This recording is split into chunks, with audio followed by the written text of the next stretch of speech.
dog. Lame cat. Everybody's ready. Oh, scratch that cat butt. Look at it go. All right. Hello, everyone. Welcome to a Tuesday edition of Houston a Problem. Sorry for the Tuesday shows. At the moment, the days my mom can hang out with me happen to be on Mondays, so I've been hanging out with her and not doing a show. Sorry. Family comes first. All right. So lots of things going on. We've got Janet Yellen. She had to tell Congress yesterday, like, hey, as of June 1st, we ain't got no more money. And if that's the case, then, well, the entire global economy crashes for reasons outside of the normal variables that we talk about on here. Because if we can't pay on the interest of U.S. Treasuries become worthless.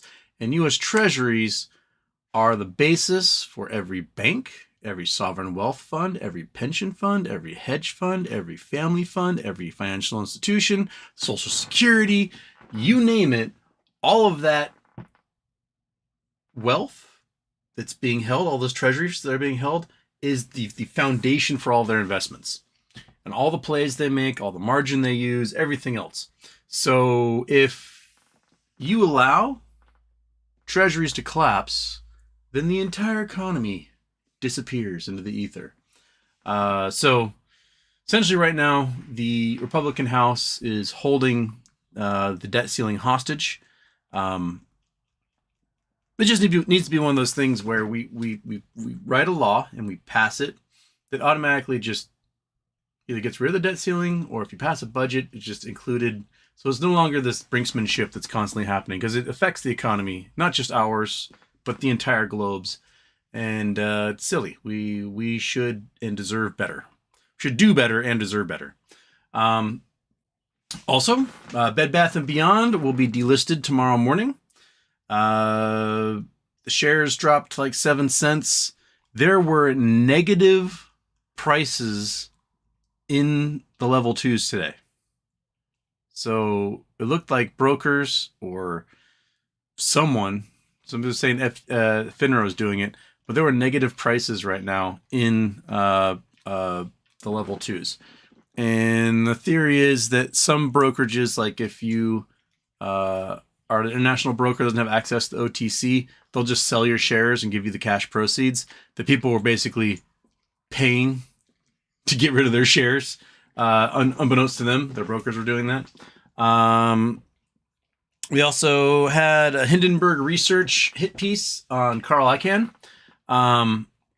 basically saying that he's running a giant Ponzi scheme. It's interesting timing because he's been floated around as a likely buyer of Bed Bath & Beyond. A long tweet thread, but basically they say that there's no way he can offer the dividends he does, because they're the highest dividends around, which is, always suspect. You go, well, why? How are you doing 15% dividends? And while saying that all his real estate holdings aren't worth anything, which, all that could be true, but it's interesting timing that they're doing it at a point when Icahn was probably about to make a giant move.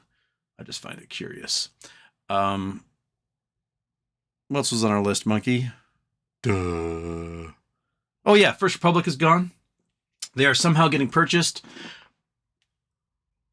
by JP Morgan, and under federal law, JP Morgan shouldn't be allowed to purchase the assets of First Republic, because JP Morgan controls more than 10% of all deposits in the country, which puts them in the too big to fail range, which means they are not allowed to acquire any more assets from other companies. But they somehow did it. And they also got a guarantee from the government that if any of the assets, such as bonds or real estate holdings, real estate mortgages, things like that they're assuming go belly up, the government will guarantee the money. So what a sweet deal for Jamie Dimon. On that news, regional banks are falling off a cliff right now. Basically, the Financial Times came out with an article today saying that all the banks don't have liquidity. And they're basically lying to everyone that all the banks are toast. So, oops. So, good news coming right off the top of the hour there. Did I have anything else, Monkey? I cannot remember. I've got to click on the it's talking and then okay. Okay, so that's yeah. So boink. Right.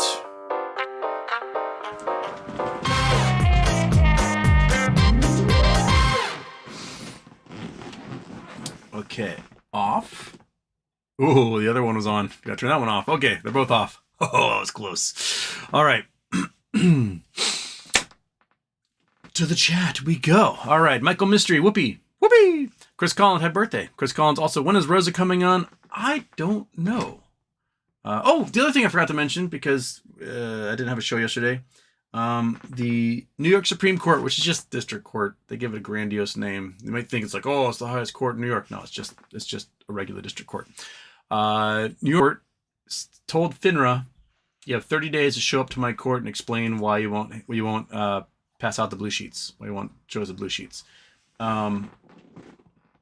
There's some betting going on as to what their excuse is going to be. Immunity, there's privileged information in the blue sheets, etc. But from the wording, I read the document, from the wording of the court order, basically it's like, give me a good reason. And if it's something like, oh, it's privileged information, the court's just going to say, okay, redact the privileged information, show us everything else.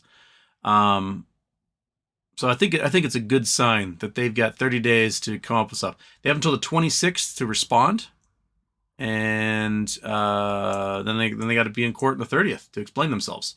So it sounds like they got a good draw for a judge on this one. So that's awesome. And we still haven't heard from Rosa's case in Florida any day now. Within probably the next week, I expect to hear something from the court, just at least a mumble or something. And that's what we're waiting on. Okay. Martin Weiss, UBS finally had a red day. Is UBS people finally realizing that UBS bought garbage? And that's what they're sitting on. Money over Mayo, FINRA can file for extensions for showing the blue sheets. I'm sure they can file for extensions. They'll probably try every trick in the book, would be my guess. Yeah, it's going to be an interesting battle. They're fighting, I think, more legal battles right now in courts than they probably ever have before. They usually, when they're fighting stuff, it's always an arbitration, but this is outside arbitration things because we're not FINRA members, therefore we can't necessarily be forced into arbitration, and we are suing on legal grounds. And I say the royal we. I'm not doing shit. I'm just sitting here yakking in a pineapple shirt. But it's got to be exhausting for the FINRA folks, especially when, in the end, they should have no financial interest in whichever way this case goes. Right? They aren't going to profit, so they can't lose anything. So why are they fighting so hard if that's the case? Who are they protecting? Right? Well, they're buddies. That's what's happening. Kelly Reed, when does the SEC come out with the meme bank ads? Are you some sort of stupid retail investor? Did you think banks were the solution? Do we have news for you? Monopoly. Yeah. We're going to be down to like 4 banks in this country when we should take all the big banks that exist and break them up into hundreds and then go from there. Martin Weiss also says, in Switzerland might cancel the bonuses for leadership of failing banks. Well, that's good news, right? You suck at your job, you don't get a bonus. That should really be written into every contract. Like, you suck at your job, no bonus. Like, I understand performance targets, and those can be manipulated. Like, they do stock buybacks to make performance targets and stuff. But, like, when you literally run a company into the ground, why are you getting bonuses? You know, when AIG had to get bailed out because they flooded the market with policies on mortgage-backed securities, thinking, we'll never pay this out, and then to get bailed out to the tune of hundreds of billions of dollars, they gave all their executive bonuses. Same thing with Goldman Sachs. Like, it's just... Kelly Okay, they read. So in other news, things are getting spicy in the world today. Banks MOAS soon. Been waiting for 2 years, and I'm done with everybody calling us dumb money. Oh yeah, the other thing. I've not verified it. It popped up today in Twitter and Reddit, but apparently, dark pools were showing sales of GME $18,000 a share. So that sounds like some desperation. That sounds like what happens when you have to go out and find legit shares to fulfill, transfers, things like that. And you can't find them. So you got to buy and buy and buy and buy and buy and buy until you get one. So that's interesting.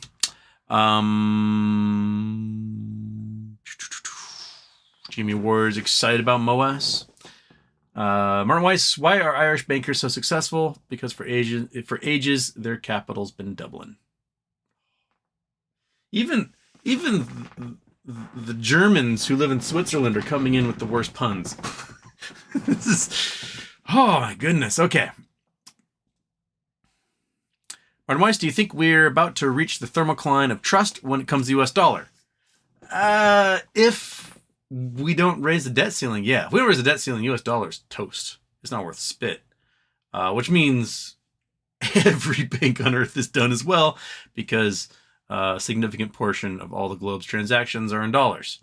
So if I were a Putin loving double agent propagandist, I would be all about not passing the debt ceiling and watching everything come crashing down. That would be specifically the best thing I could possibly do, asymmetrical warfare wise, to defeat my opponent.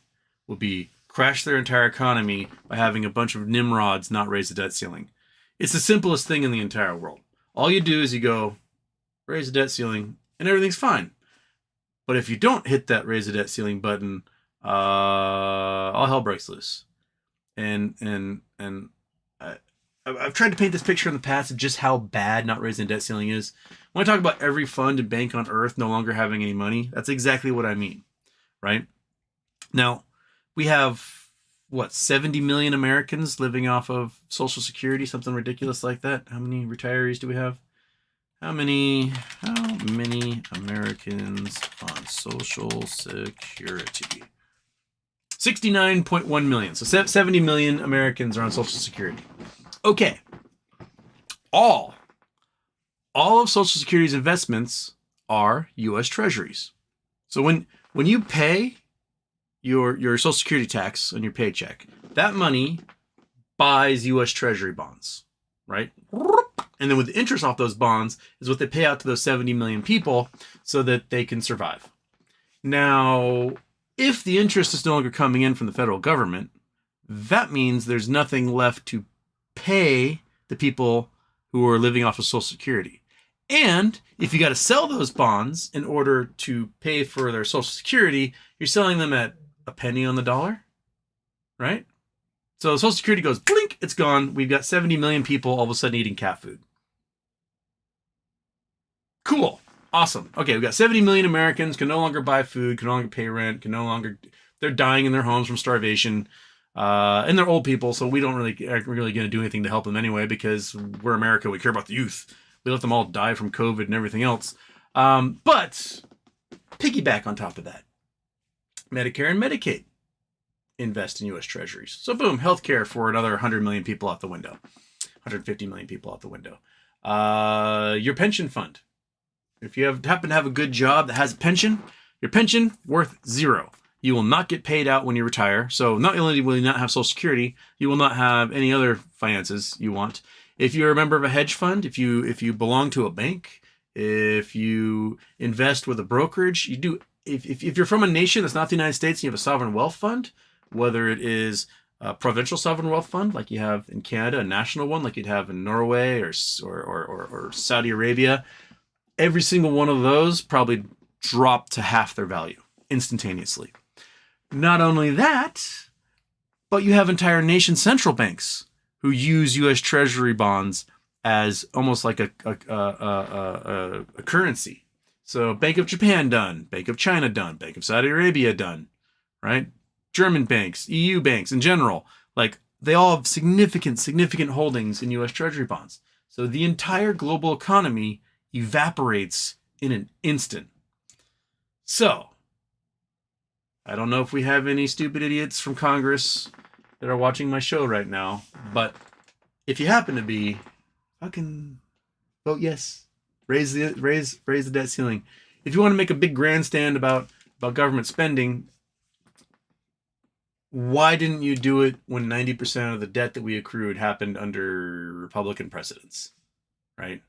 So, like, the vast majority of debt that's been accrued has been accrued under Reagan, George W. Bush, and Donald Trump. Those three. So, you didn't whine about it then. Why are you whining about it now suddenly? And the debt ceiling is all about paying debts we already took out, not creating new ones. It's about paying the debt we already took out. You'd be like, yeah, I'm voting not to pay my credit card bill. Awesome. I'm sure things are going to go really well for you if that happens. I'm sure that your life is going to be so much better when you stop paying your credit card bill, your mortgage, or whatever. It's about the debts you already took out. So just raise the debt ceiling. It's going to be just a dystopian future and a really bad one. Even the rich people will be poor off of this. That's why Jamie Dimon, a couple months ago, went to Congress and was like, you son of bitches, raise the debt ceiling, I'll kill you. It's like, he needs it done. Quit pussyfooting around, just do it already. Meow meow. Can the judge order shorts out of metamaterial if fraud is shown on the blue sheets? Also, green slime. I've still not watched green slime. I should have watched that last night. I started watching that YouTube show, Citadel. I was like, ooh, spy show. Spy shows are my favorite genre. And, oh my God, it's so hard to watch. It's got Stanley Tucci. And I was like, all right, Stanley Tucci, here we go. It is directed in such a way that every shot is like, wouldn't it be cool if we did the shot like this? And it just makes it really hard to watch. And the dialogue's terrible. And the plot is like so bad. Just absolutely. It's like a show made for adults with dialogue at maybe a third grade level. And everything is just a montage. But it's like not a montage. I don't know, describe it. It's terrible. I should have watched Green Slime instead. I failed you, meow meow. But I don't know if this particular court order isn't specifically for the judge to make any ruling on what should be done if the blue sheets are released. It's basically just say, hey, do people have the right to see the blue sheets?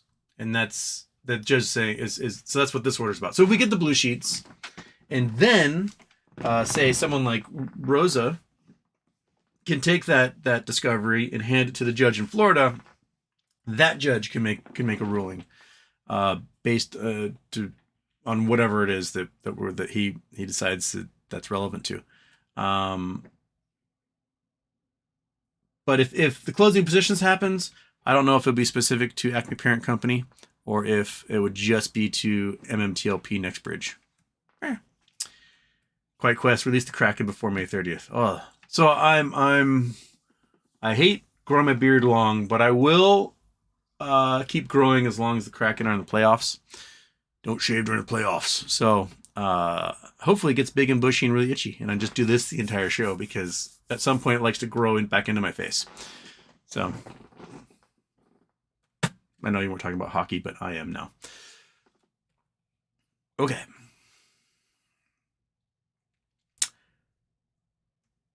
Kevin Rayonen, Houston. Quite the staycation so far this week. Banks burning, RC in day tweeting. Reports of Icahn being shorted. Humans sacrificed. Dogs and cats living together. And now you live. Yeah. Every week, it just seems like, I'm a news junkie. I read the news hours a day. It took me almost 4 hours to get through all the DMs and Twitter tags and Reddit posts and everything else that you guys have linked me or sent me today. It just takes a long time to get through it all. And as a side note, if you want to help pay for the time it takes me to absorb all this information, by all means, subscribe to the YouTube channel. There are buttons to subscribe in different levels, and Monkey Butt on the floor is very happy to hear about it. Anyway, But the level of just day in, day out, relentless bad news is at an extreme, that an unrelenting extreme that I've never seen before. And even in 0809, we didn't get this much bad news over and over and over. There were days where like, hey, good thing happened. But it is just unrelenting.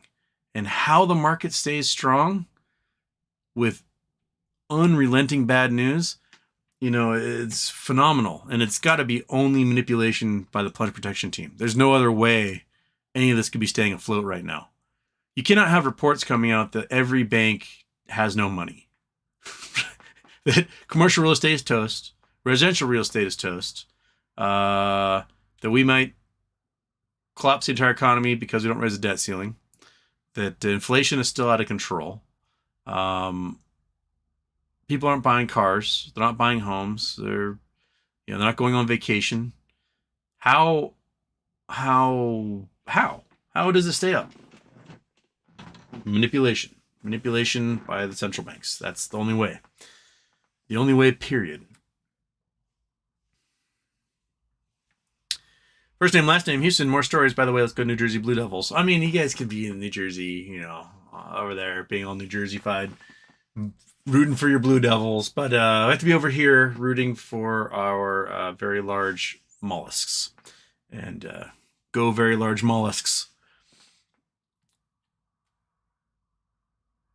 Martin Weiss, what are your 3 favorite rants you had on your show? Martin stir the pot today in the pre-show yickety yaks there. I don't know if I have a favorite rant. I've gone on a few of them, but there are some rants I go on and I get the comments where like, "Oh, I'm never watching your show again," and I always see them pop up back in the chat. But I do sometimes get messages from folks, and I may have never heard from them before. They may be the first time they ever bothered. They never comment. They just passively listen to the show or whatever. But I'll get like a DM, and it will just be like, "Hey, I'm a black lesbian woman, and I never get to hear someone like you stand up for me." And like I don't know how to like respond other than just be like, "Okay." But I do believe that what privilege I have in this life, that I have a duty to spend it trying to fight for those who don't have that same privilege. If I were a cajillionaire right now, if I were worth cajillions of dollars and owned, I don't know, a space company and a large car company and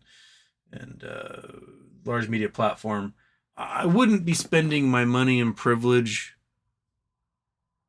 trying to destroy the lives of an already maligned minority of people. Whether it's based on their race, ethnicity, religion, orientation, gender, like having that much privilege and then using it to ruin the lives of people who don't is just a shitty way to live.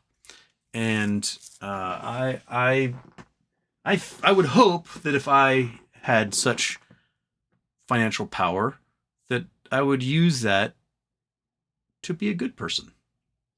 I know absolute power corrupts absolute and all that, but like, why can't you be nice? Like, you've got $200 billion. Be nice. Don't be a dick. Maybe your kids will talk to you again. So I don't know. I think my favorite rants are exposing bigotry and showing people that don't necessarily know they have friends that they got a friend in me. That's my favorites. Fabrizio Plop. Will Icahn be forced to close his short position on GME? Eventually. I mean, I wonder, and I've expanded on this before as a thought experiment. Like, Icahn's short position is like $700 million, something like that. That he can easily come up with the cash, buy enough call options that when he does try to close, he makes money off the deal. All right, he can close slowly here and there, and then he'll be losing, or he can just try to close all at once, rocket those call options, and make a freaking fortune. And basically use those calls to close out his positions at the same time.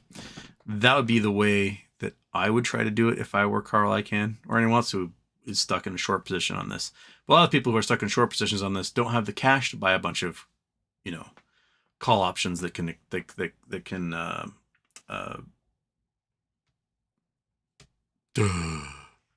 my brain just farted so hard, monkey. Exercise. That's the word I'm looking for. It's going to be call options to be exercised. Fabrizio, when is Fed meeting? Well, it'd be, is it Thursday they would talk about, or is it next Thursday they talk about if they raise interest rates? I have a feeling they're going to raise interest rates again. They are getting stuck between this, like, do we save the banks or do we take on inflation? And at this point, you're gonna have to keep sacrificing banks if you want the inflation to go away. So if I were the president of a regional bank right now, I'd be like, oh my god, I've been trying to get out as much money as I can because I'm going to be forced to retirement. And that's probably what's happening at a lot of those places. Kelrus, happy birthday.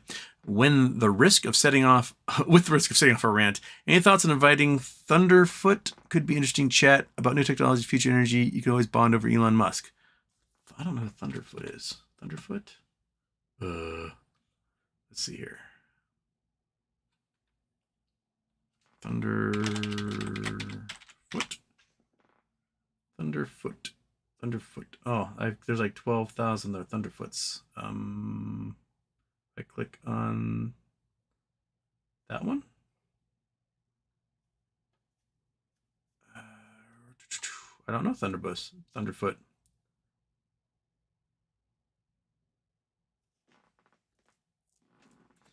But he is making fun of Elon Musk a bunch, so we probably would bond over that. So, all right, I'll look into them. Okay. Well, it's funny. I got into a online spat. I was pointing out on someone's post the Stone Man of Portland. He was talking about what a disaster the Starship launch was, and the Elon claims that in like a month or two we'll have the pad rebuilt and we'll be able to launch again. And I was like, no, that's not going to happen. You turned your current pad into a crater. It sent chunks of concrete into your rocket and destroyed at least 9 engines.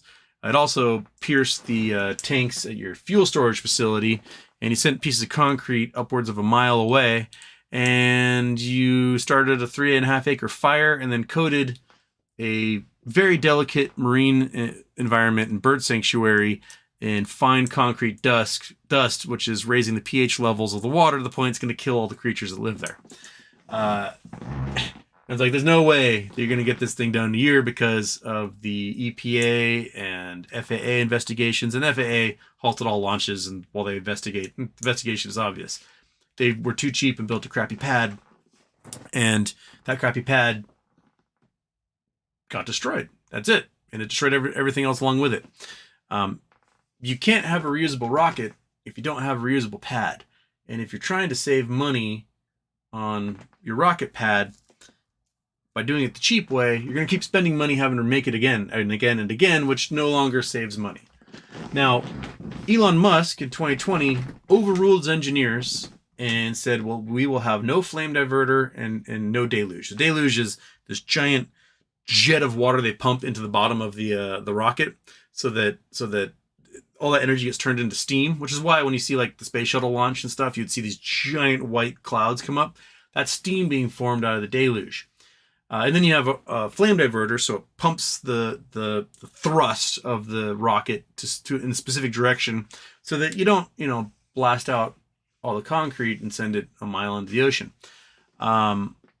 Anyway, Elon's like, well, I overruled them. We're gonna just do a concrete pad. Might backfire. Yeah, literally did. Literally did backfire. Like, literal backfire happened. And so, anyway, I pointed this out, that this is going to take a long time, and this dude, he was like, "You're a stupid idiot, I bet you're an arts major." I was like, "No, I'm an astrophysicist, and I've got a degree in mission planning, like rocket science, dude. And this is, we've known for 70 years how to build a rocket pad, and they ignored that 70 years. He's like, "Oh no, they're just, it's what Tesla, what Elon does, SpaceX does, is that, they break stuff and they find out answers and how to fix it." I'm like, you don't spend millions or billions of dollars redoing an experiment that we had an answer to in 1961, right?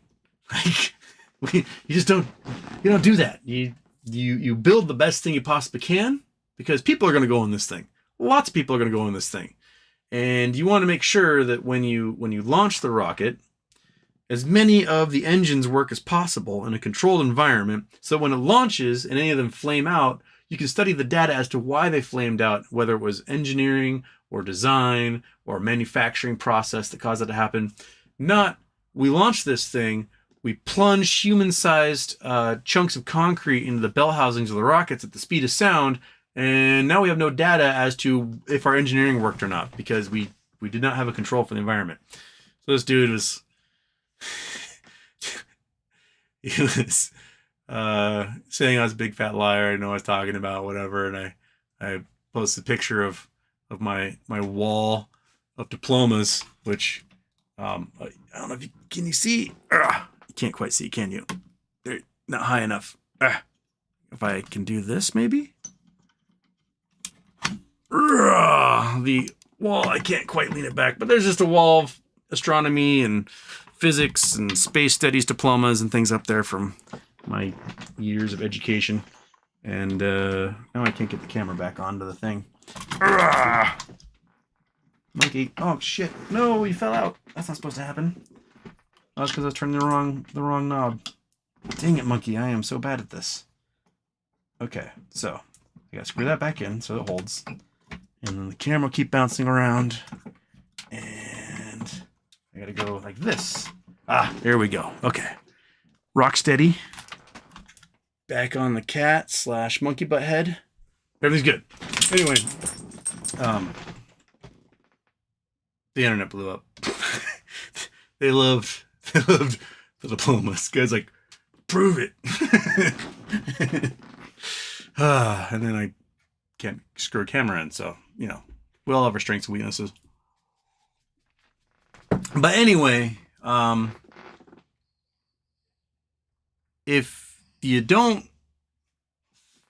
R&D department doesn't have an R on it, like research development, if you aren't doing the research and like cracking open a textbook that describes how to engineer launch pads, because for 80 years now we've been launching rockets all over the world, and we know what a giant amount of thrust and heat can do to concrete. It's just so dumb. Okay. William Morgan, Houston. Isn't Houston able to appear today? This place will appear computer-generated AI. He apologized for this and hopes you understand constipation with diarrhea isn't a laughing matter.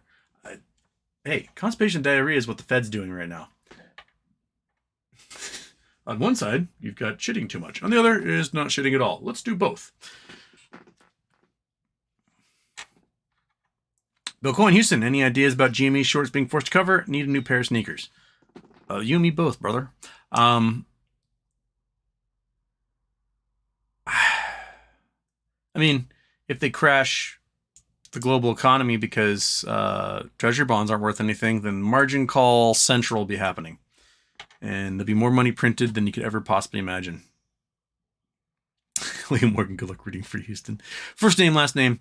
Houston, whatever happened to your show pitch? I know you said you're looking into a European show about lesser known places, but I want to see you get your rocks off. Me too.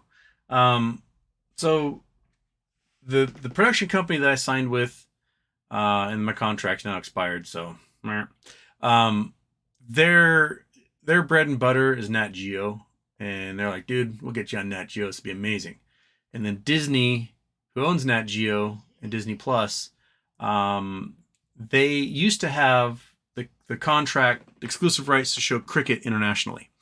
And as a result, they had like 1 billion subscribers in just India, which made Disney Plus a pile of money. And Disney was like, let's make all sorts of shows with this money.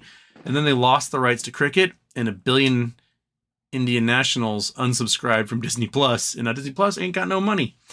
I have a feeling they're going to get a lot of money out of Ron DeSantis in Florida, so maybe they'll get some development money back.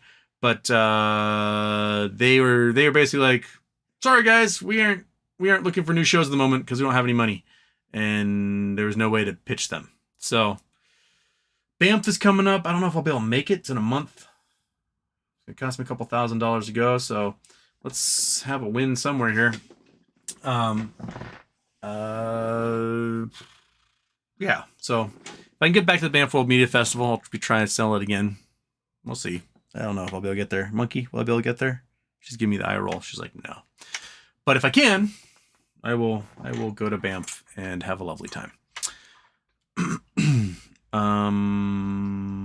But anyway, yeah, so with Marius and Scott and friends, we're going to try and film some YouTube shorts out in Europe. And film some cool spots, do some cool things, make very high quality shows where I am a presenter out in the wild and not just some guy sitting in front of a messy bookshelf. And, cut our chops, get those YouTube views, show some people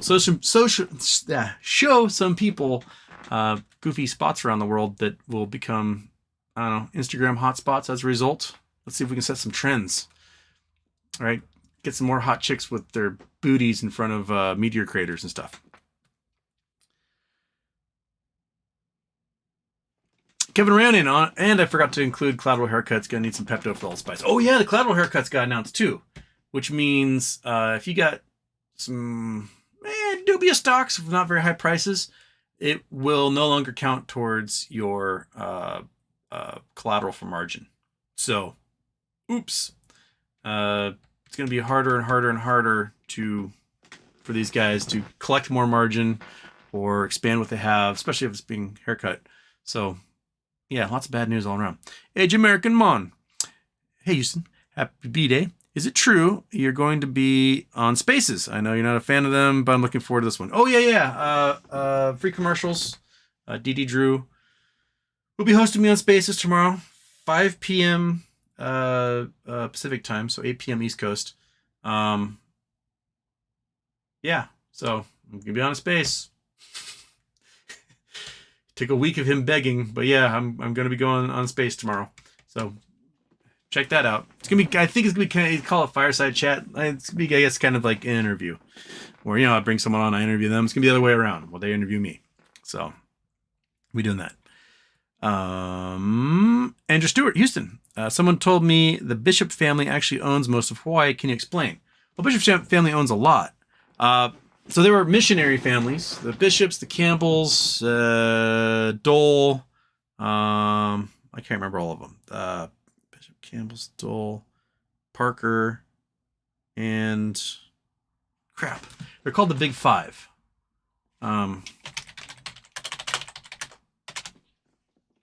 Big Five. Castle, Cook, Alexander Baldwin, Brewer and Company. Okay. So these are the companies, not necessarily the families. History. So the Bishop estate was huge, and they married into the Hawaiian royalty, and they got all sorts of land they basically just stole. And the Bishop estate funds King Kamehameha schools. I think they're the largest private landowner. Larry Ellison might be with Lanai, but they're a huge private landowner. And they also own, with the Kamehameha schools, which are schools for Native Hawaiian kids, really fancy, really nice schools. When you graduate, you have college paid for anywhere in the world.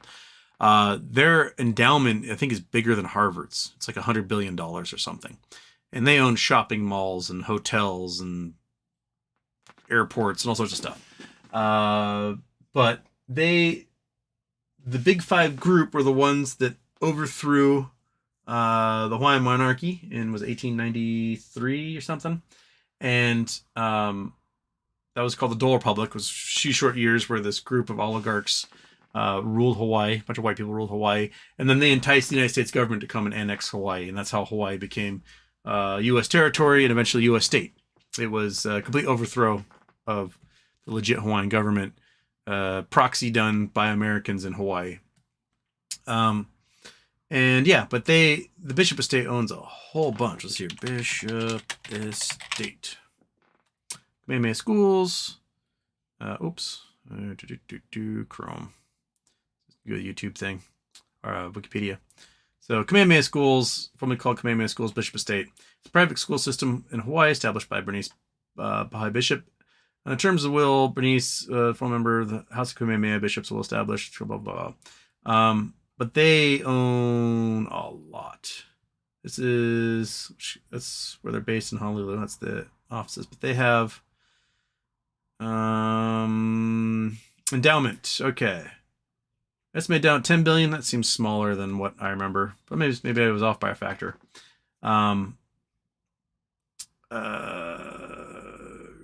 25 real estate, but they list the lands, man. Land holdings. Here we go. So Bishop Estate's original bequest, 375,000 acres, a land worth around $474,000. It's worth a lot more than that now. More than 365,000 acres still controlled by the state. The book value of the land, for accounting purposes, probably much lower than fair market value. Kamehameha Schools Land Assets Division manages nearly 360,000 acres of this land. Most of Hualalai, which is the volcano up above Kona on the Big Island, is owned by Bishop Estate. When we went up there and did scientific research in college, we had to get permission from the Bishop Estate to do so. Okay, list. Why don't you list the lands they have? Come on, show them all. I'm gonna do Bishop Estate lands.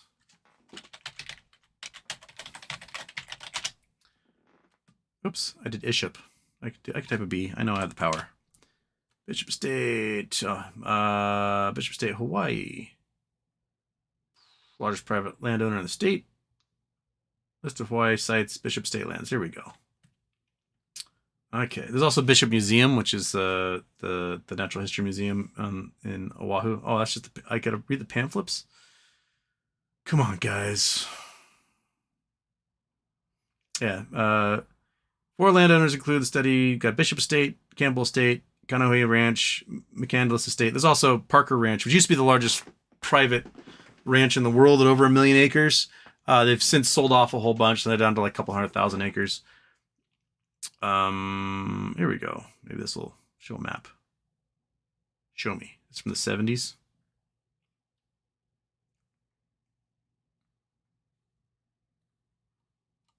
Show me. Show me. Show me. This is a terrible old map that I can't see anything on. Okay.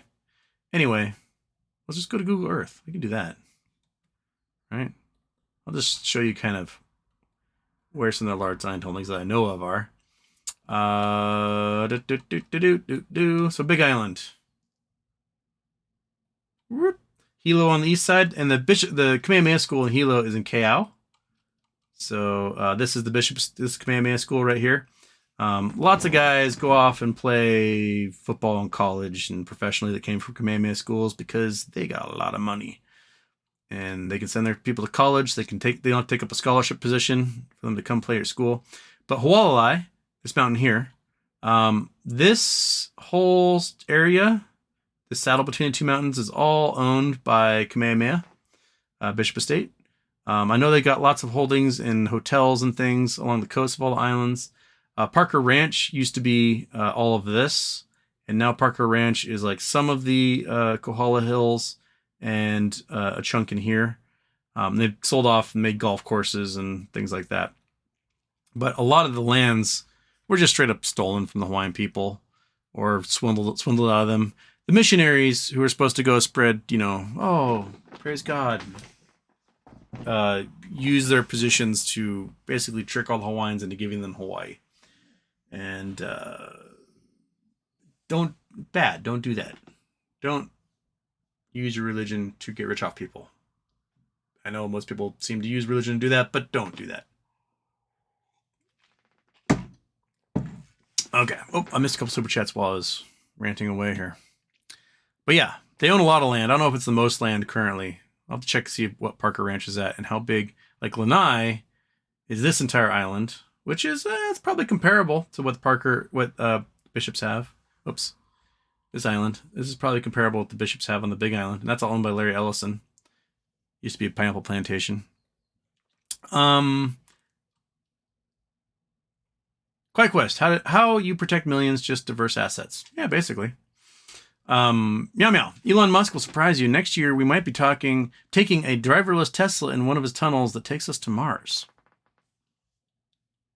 Maybe. Or it could be bursting into flames in a driverless tunnel that has no egress, fire suppression, or air systems. Corey Jones, Hippo. And Martin Weiss is a problem solver all the way from Switzerland via Germany. Thank you.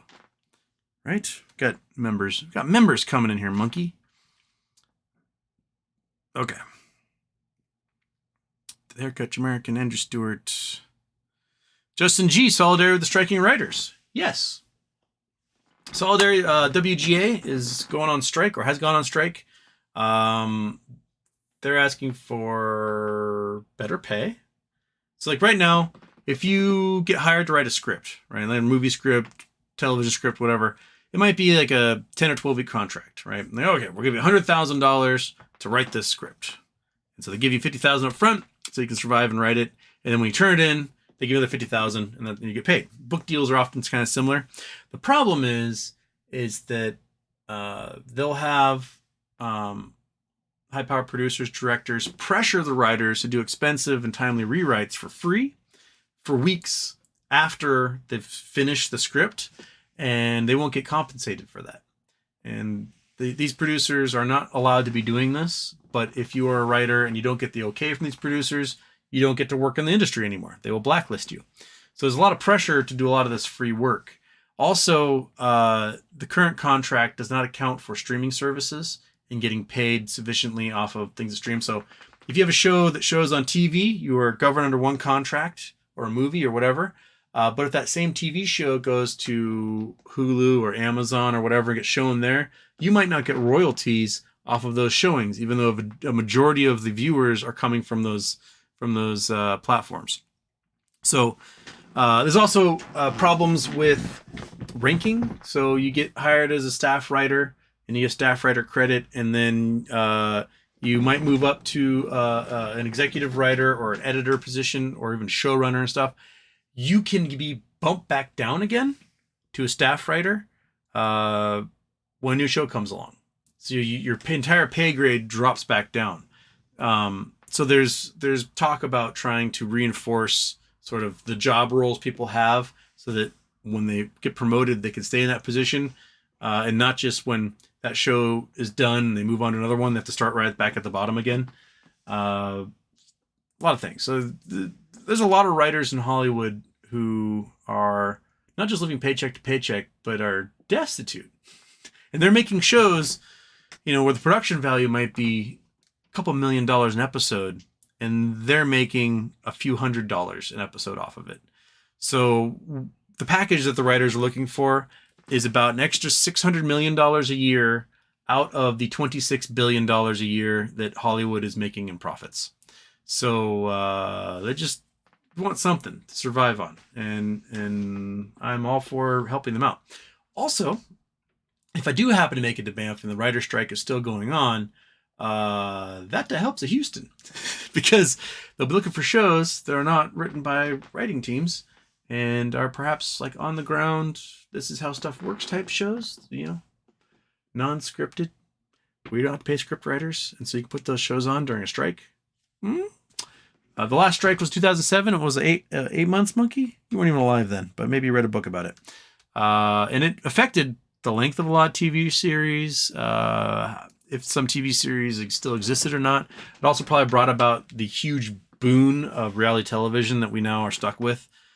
I'm just not a fan of reality TV. And the future looks weird, but it might be beneficial to Houston and his live action show.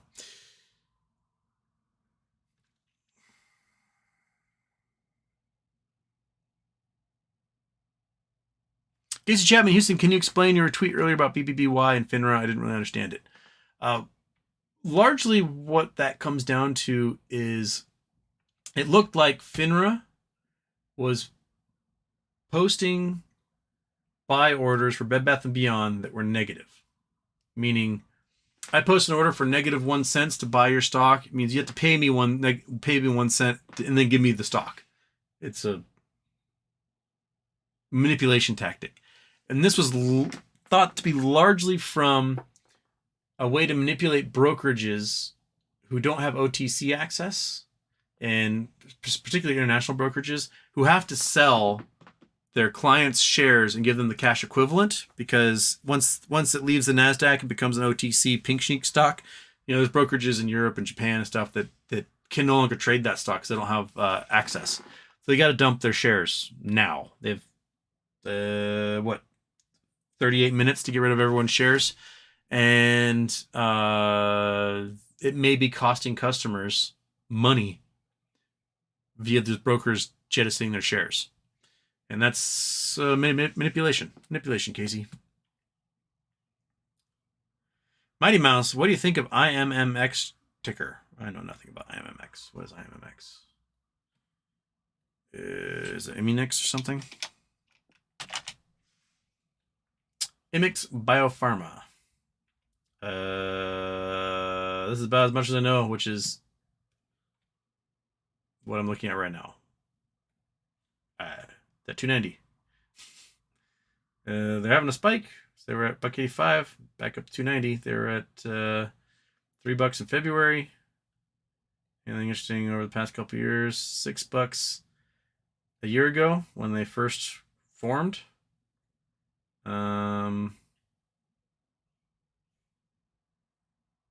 CAR T-cell therapies targeting blood cancers, multiple myeloma, AL amyloidosis. $35 billion market size. That's pretty big for a $2 stock. I know nothing. Looks like they're trying to cure cancer. So maybe they're doing a good job at it. I don't know. I know nothing. Anything in the news? No.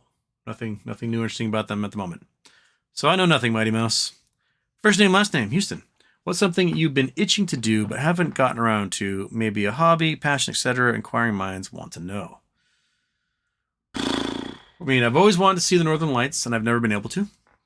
Every single time it makes it this far south, there's cloud cover. Or they say it's going to happen, and I go out and I wait all night, and I'm staring at the horizon, and nothing ever happens.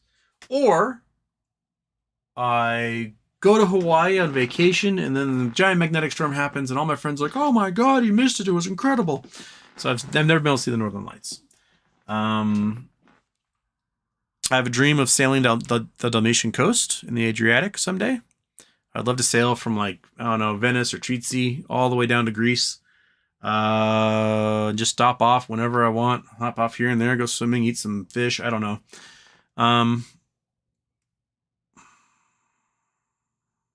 What else, monkey? There's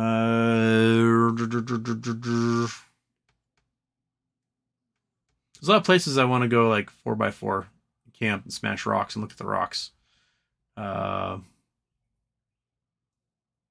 pretty easy. A lot of spots where I just want to go. I just want to stand somewhere and just look at something and go. That's in my brain now. I've looked at that. Bex Houston had birthday.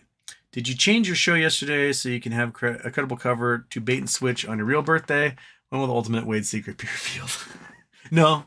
I was mowing the lawn yesterday and did not get very far. It was exhausting. And then it started pissing rain.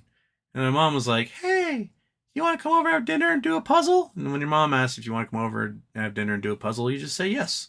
So I went over and hung out with my mom. I did a late Twitch last night. So if you wanted to, join the Twitch, if you guys are ever up late enough, hop over to the Twitch, which, where is...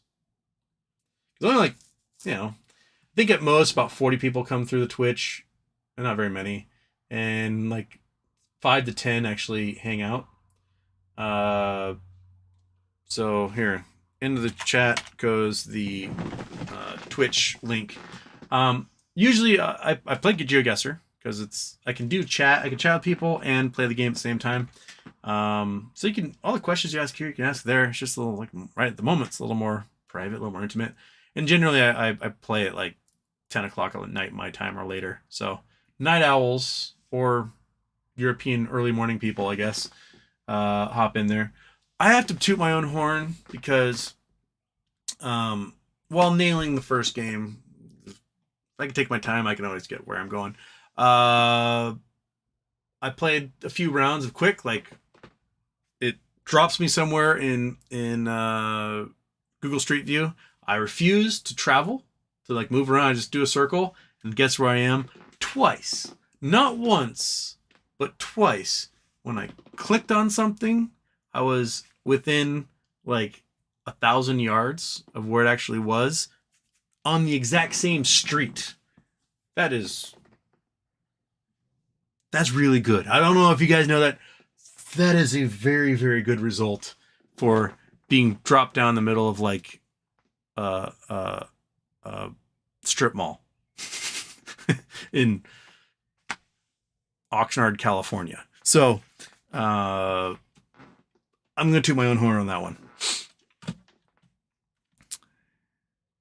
Justin G, next charity WGA Union donations. Oh man. Okay, so this month, May's Charity Tuesday, I was going to do World Food Kitchen again. Just because my friend Bo, here's Bo, looks like Santa Claus. He passed away this month. He was a chef at a restaurant I worked in 20 years ago, and just the kindest, nicest. He was gruff chef, man, but he was just such a cuddle bear and wonderful. And he devoted 50 years of his life to feeding the homeless. And he passed away suddenly on April 1st. We had a memorial for him on Sunday. Very emotional. I mean, I knew what a wonderful man he was and a mentor to so many. I didn't know to the extent of what an amazing person he was, to the point where even in his retirement, he was paying the rents of war refugees that had fled to America. He was teaching them English. He was, devoting several days a week to feeding hundreds and hundreds and hundreds of people at a soup kitchen he founded. He for 30 years he did it in Hawaii, and then he moved here, and for 20 something years he did it here in the Seattle area. He's just a wonderful, wonderful man. And this is all the little pamphlet that they gave out, just asking that donations be made to World Food Kitchen in his honor. So sorry, get emotional. But he was just a wonderful guy. So this month for Bo Last, we're going to be doing World Food Kitchen just for him. Yeah, sorry. I cried at his funeral too when I spoke. But yeah, so for Bo. Maybe WGA we can do for June if they're still striking, but this month's going to be dedicated to Bo. He's a good dude. Okay. The tears on my face. Oh. Okay. Now I lost my spot. And everything's blurry because my eyes are still tearing up. Okay. I went way past that. Okay. Just Miami, Bed Bath & Beyond. They'll be delisted before open tomorrow. So if anyone's buying things on their crappy trading apps, they've got 30 minutes and after hours trading to do it. And you got no more time. You can't buy any more options. My options finally triggered. So I'm sitting on some lotto tickets. I've got a couple thousand shares and I've got 250 50-cent options for June 16th. Now, it is a crapshoot gamble. They're in bankruptcy. They're in Chapter 11. They're currently offloading inventory, doing all the things they do in Chapter 11 to pay off creditors. There's an outside chance someone swoops in and buys the company. They announced already last week that there are 2 interested buyers who have not formalized their offer yet. If before, I think it's June 5th, is their last chance to announce a buyer or finish the reorganization. If they don't have a buyer by June 5th, it is over. They will languish as a Q stock on the pink sheets. All the stores will close. They will cease to exist. That's it. But within the next month, next 34, 35 days or whatever, they're able to find a buyer. Then that stock might become worth something. And the buyer could come in and say, I'll pay $6 a share and buy your company. And all of a sudden, those 250 options of 100 shares each are worth $600 each. That's a good chunk of change right there. So that's some walking around money. So it's a gamble. It's a total lotto ticket. And I give it 50-50 shot. 50% chance the company dies, and that's it. If 50% chance someone comes in and buys them up. So I'm just playing those odds because if you don't play, you can't win. And I just would love to have a win right now. So, I'm not going to recommend anybody do it. It is a complete gamble. And right now, the gamble's leaning towards I'm going to be a loser. But the off chance that someone steps in and buys it all up, Carl Icahn, RC, somebody out of bankruptcy is pretty good. Because you can purchase these guys out of bankruptcy without the debt burden. That's what can happen in Chapter 11. They basically buy the good stuff in the stock, and the creditors go, oh, and that's how it works. So a lot of doesn't happen all the time, but when there's a good company, you can pluck a good one out for cheap and not be saddled with any of the debt. Okay.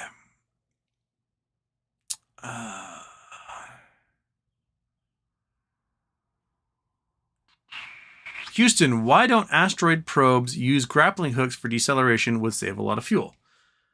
I never thought about that before. My guess is if you are going to try to land on an asteroid and you shoot out a grappling hook, it may or may not get it. And if you don't get it, you're either going to smash into that thing or blow right on by. So fuel is probably a safer bet, be my guess. And that's why they use it, even though it's expensive.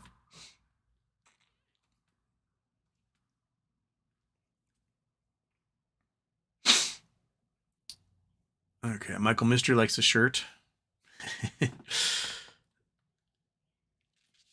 Martin Weiss, how come A, Chinese banking hasn't collapsed, and B, Putin hasn't fallen out of a window? My guess is A, Putin never goes above the first floor, and B, China prints more money than any other nation on earth. People talk about, we printed so much money in 2020 during COVID. China printed more. They print and print and print, and then they artificially peg the Chinese yuan to the US dollar. It's like 6-1 or 7-1, and it just stays there. So remember what value the dollar is, the Chinese yuan just follows it. That's how. And a lot of banks have collapsed. And when they do, there's no guaranteeing of client assets. So client deposits. So if you're at a bank and the bank, there was a giant Ponzi scheme and they got rid of all your money, and you show up like, hey, I need some money to buy groceries. Like, we ain't got none. That's it. They just fold up shop and they're gone. And the federal government goes, well, shouldn't have invested in that bank. That's it. They got no system like the FDIC here. Yeah, putting money in a Chinese bank is as much crapshoot as anything. Michael Harrow, BBBY on OTC means no halts unless they pull you 3. Yeah. Yep. So it can go nuts in a hurry if good news does happen. Our Korean friend, whose name I have no idea how to pronounce, I'm glad I moved all my retirement fund to cash last Friday. Probably a good time to do it. This is the not financial advice, not financial advisor realm. But if the entire market is about to go, you do not want to have your money in the market. Your money outside of the market. You can go for inverse indexes. You can go for things that do well during bad times. You can buy puts on stuff. You can buy gold. You can just put your money into a savings account A lot of these banks, they are giving people really, really crazy interest rates for money market accounts and savings accounts if you've got a lot of cash. So if you got like $25,000 or more in cash, you can probably get a 4 to 5.5% interest rate on that cash if you guarantee to hold it for a long period of time. Now, $25,000, that's guaranteed by the FDIC. So why not get 5% returns, which is right at about what inflation is right now. But that's going to be better returns than you're going to get in the market probably in the end. So yeah, there's some ways to put your money to work that will probably be better than the stock market as a whole, especially if we don't raise the debt ceiling. That's just so yeah. Look into that.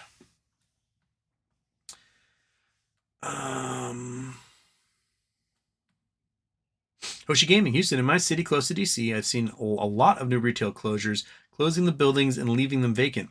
Also, any tips to explain this to my dad? I already explained, like you said, but he doesn't believe and thinks it won't happen. I called COVID saying it was going to be big when he said it wouldn't pass the ports, so he's still a little stubborn. Okay. There is a way for a certain period of time you can take huge tax breaks when you have empty storefronts if you're a landlord. But that only lasts for a while, and then you got to get a renter in there. Now, with apartments, you can leave your apartment empty for quite a long time and not only get tax breaks, but also a heck of an income in certain places. If you are in a place like New York and you've got a desirable apartment at a desirable price, you can leave that sucker empty for a long time and actually make a fortune off of just the application fees. So if you say, oh, it's a $50 or $100 application fee, and every single month you have like 100 or 1,000 applicants, you might just be making more off people applying to live in your apartment than you are in renting it. And that will last until you run out of people looking for an apartment, and then you can just rent it to somebody and do it with your next one if you're a large landowner. But when it comes to a lot of these retail spaces, you can take the tax break for a little bit, and that might kind of soften the blow. But for the most part, buildings like that are built on spec, which means either floated bonds or they took out mortgages, and they're going to have to pay at some point. So this is before the principal is due on their bond or before their mortgage has a balloon payment. Maybe it'll last for a little bit. But if this extends much longer, those places are going to be seized, foreclosed on, and put up for auction. And somebody else is going to get that place for pennies on the dollar. And they're going to be able to charge a lot cheaper rent and not have to worry about interest or balloon payments or any of that stuff. But yeah, it's coming, Hoshi. I don't know how else to explain it to your dad other than, commercial real estate, 1 in 5 units empty. Okay, so that leaves 80% of commercial real estate is being occupied. Now, 1 in 4 of those units have not paid their rent in a year.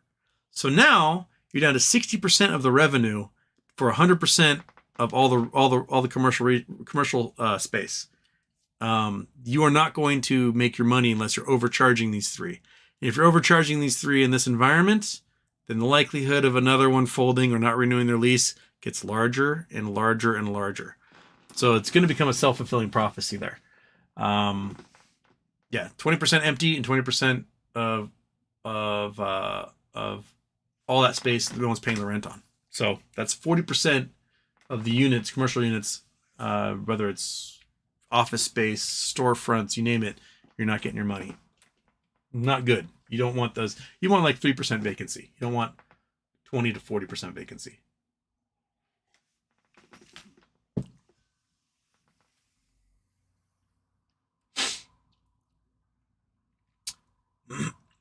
Okay. 54 new TTC rule B 18.52223. I don't know what that one is. So no thoughts. Let's see here. Let's see what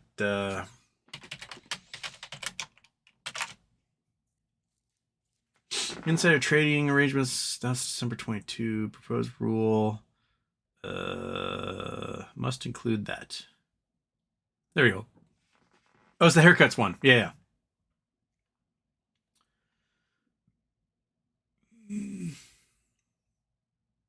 Where'd you go? I already lost it. 522. 527, 26, 47. Where'd you go? 18,522. It's not popping up now. On latest important notices. My second. Oh, that's my second. That's why. 1 sec. My second. There's a lot of them. Whole flurry here. 8,523, 503. No, 8,522. Where are you? 8,522. 39, 41, 2. There it is. Okay. Collateral haircuts.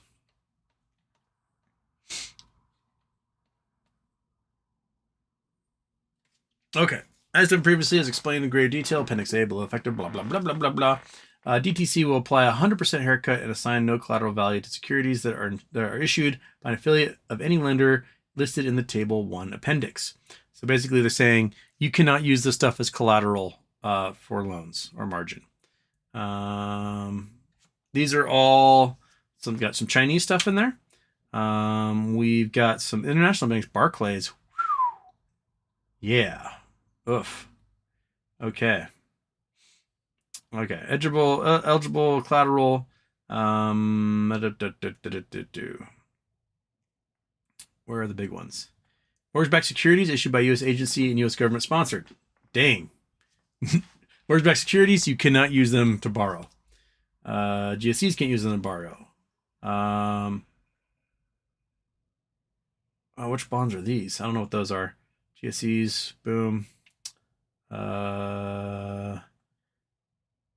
GSEs under conservatorships, not allowed. Below AAA rating, can't use it. C rating, can't use it. Money market instruments. Oh, man. So A3 or below, you can't use it. Ouch. Same thing with negotiable service deposit. Municipal commercial paper, discount notes, municipal bonds. Ouch. Preferred stock, CP mode, bankers acceptance, discount notes, short-term bank notes. Institutional negotiable deposit notes, anything BB plus or below. Ouch. BB plus and below. Ouch. This is basically saying that we know that people aren't going to be able to pay this stuff back right now. That's what it says to me. Is that a lot of these bonds, even if they're rated BB plus or whatever, they're not getting paid back, so you can't use them as collateral for anything. So ouch. Anything in the market price below $5, can't use it if it's a stock. Wow.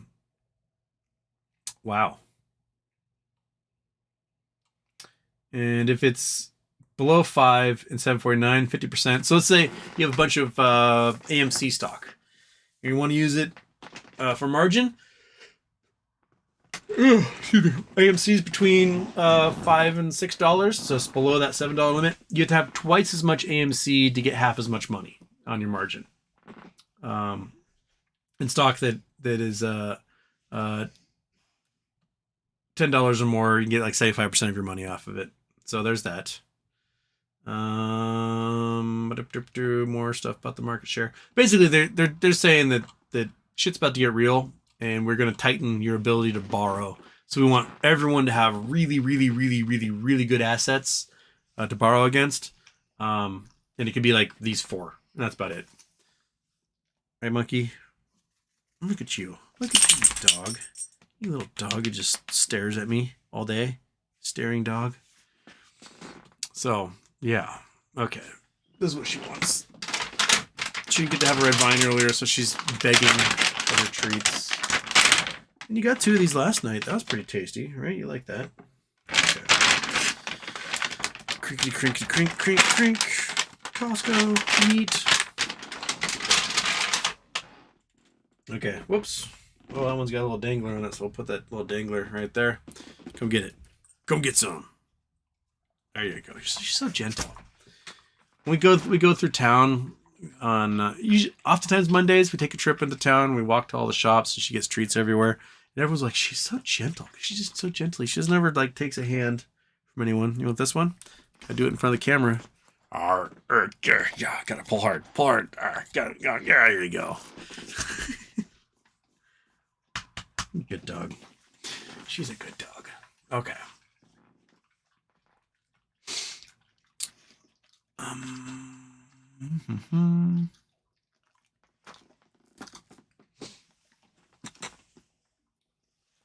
No says, here's a fun game. Name one person who couldn't be bribed with $1 billion. Now, how can we expect anyone to enforce the rules if they have many times that much to bribe away enforcement? Pitchforks?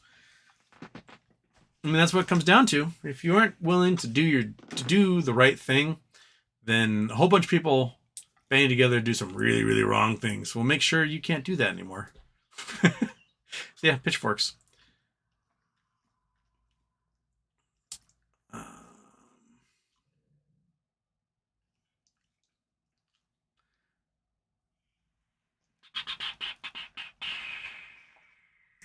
Ludwig Vladimir Dorner lost everything BBY, holding 3,200 shares at 27 cents.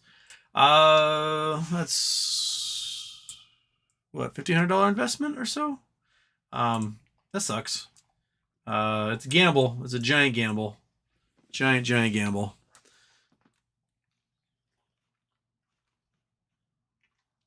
And Ronald Houston, my bank had a glitch and now it shows my business line of credit is $0 with zero outstanding debt. So do I tell them no credit, also no debt? I mean, I'd wait a moment on that. And if it keeps lasting, apply for some loans if you still need business credit. And maybe they'll never notice that what existing debt you had vanished. I don't know. That's interesting. Now just change banks. Maybe just move to another bank and all of a sudden, that debt will never follow you. I don't know. Take advantage, Anna. However you take advantage, beat the system. I love it when people can beat the system.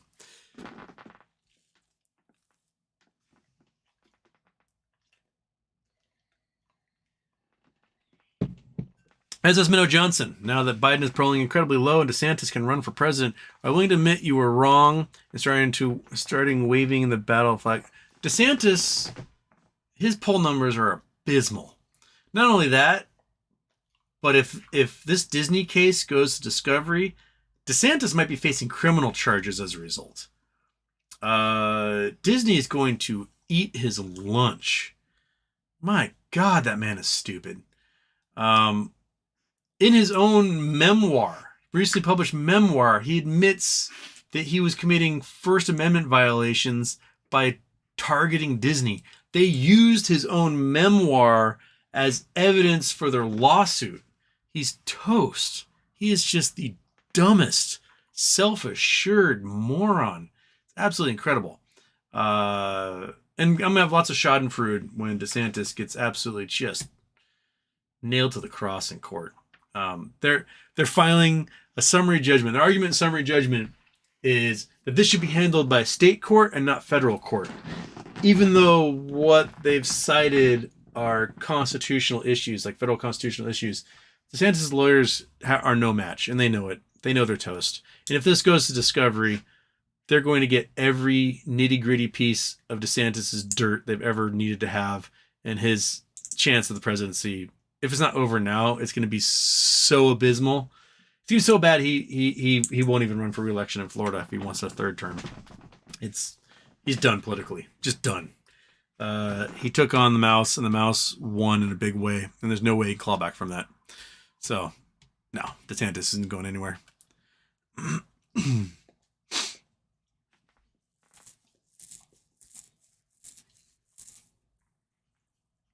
Can I fake my way into being able to trade in the dark pool somehow? No.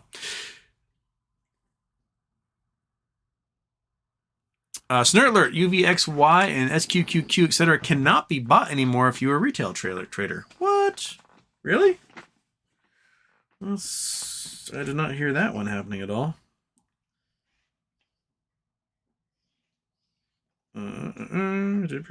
Clickety clack, click clack. I have them on my watch list here.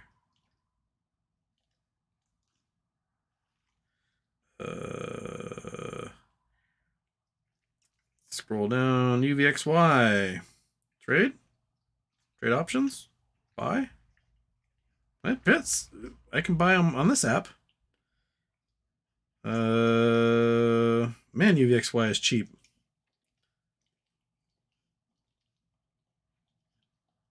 Man, it's cheap right now. So, man. Okay. But apparently I have the option to buy. I don't know what app you're using that won't let you do it.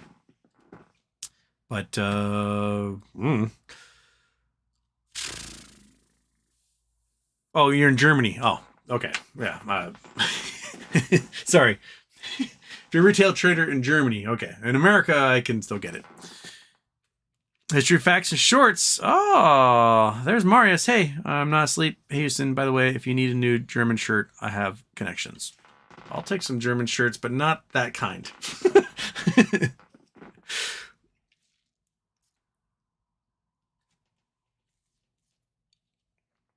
Okay.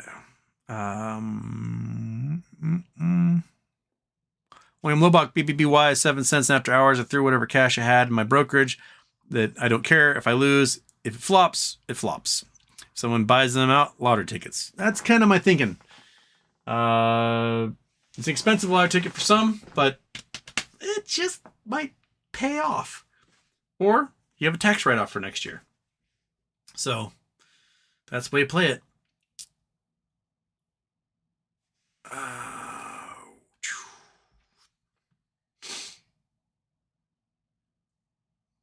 Jordan Trutman, AMC 18 million FTDs for the 8th and 10th.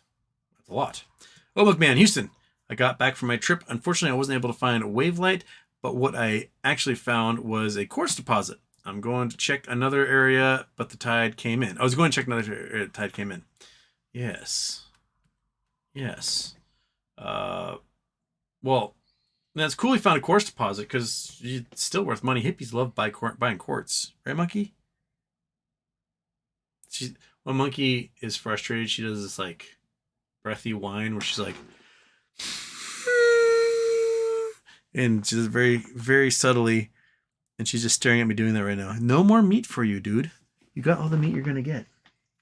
Now you want the cat spot. You can kick the cat off the thing. Come on. Right here. Come on. There. Come on. Yeah, there you go. Come on. You can do it. Oh, nope. Keep going. Come on. Oh, they're giving up. Okay, like all-powerful sleeping cat is just so scary.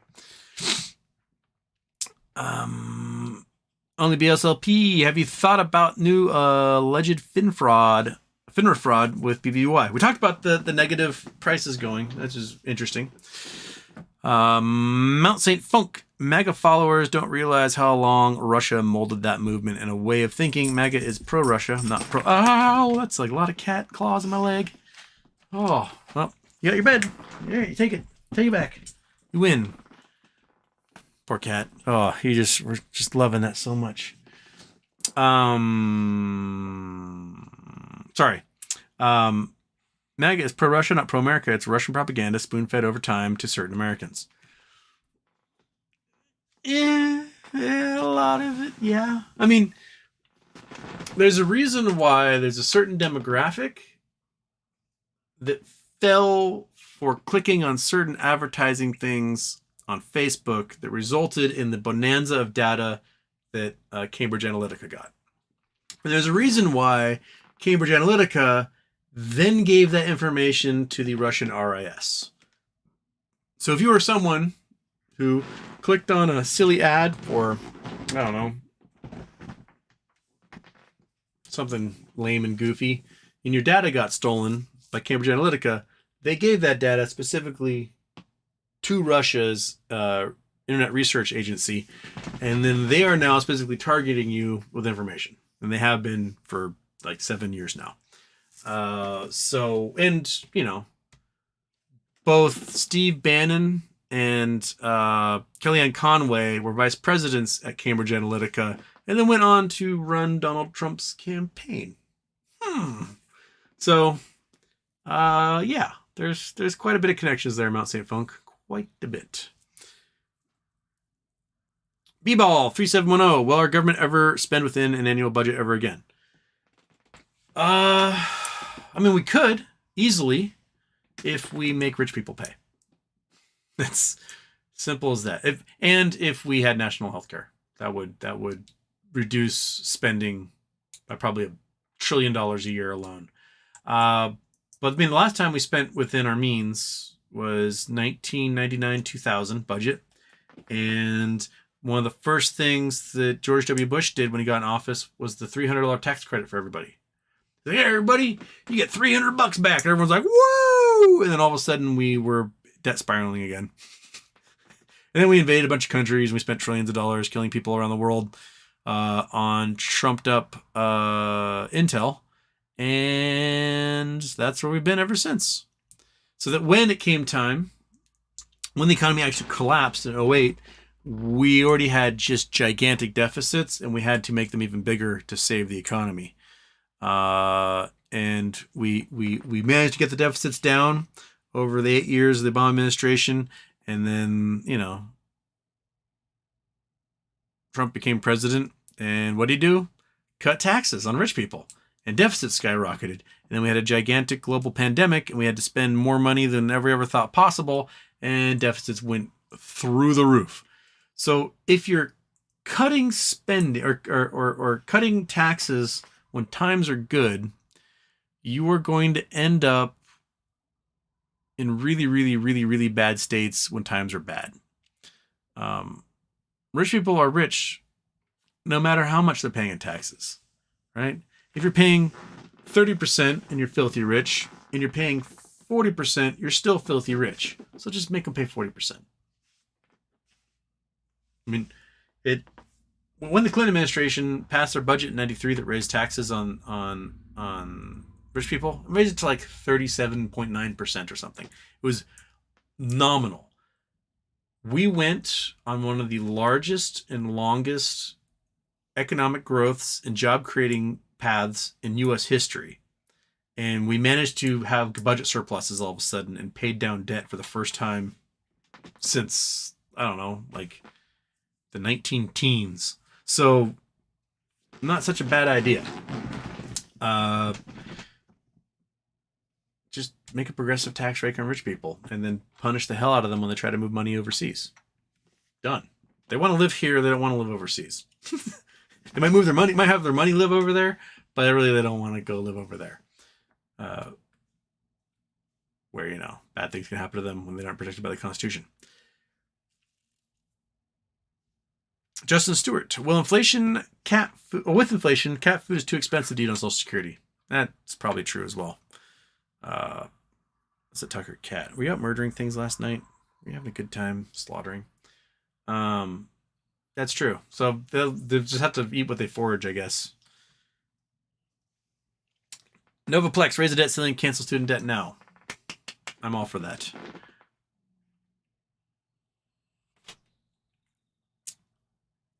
It's it. New GameStop 14A filing. What? GameStop 14A.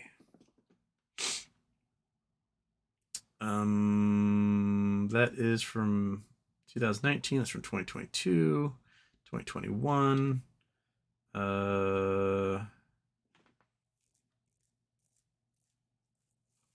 Maybe I can get under news. April. Nope. Let's see. Can we get this? This is, what's the date on you? How come no date? I cannot find. Oh, that's 2021. I want 2023.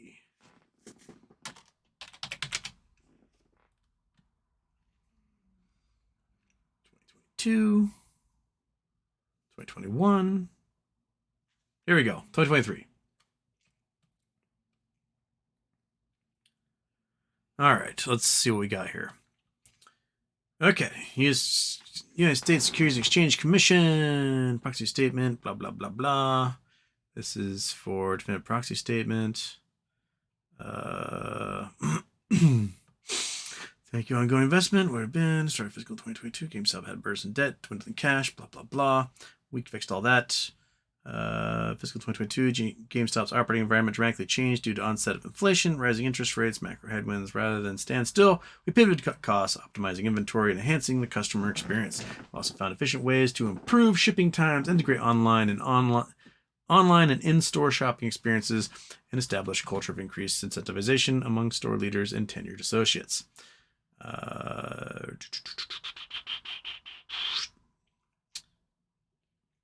Talking about how they made profit rather than loss.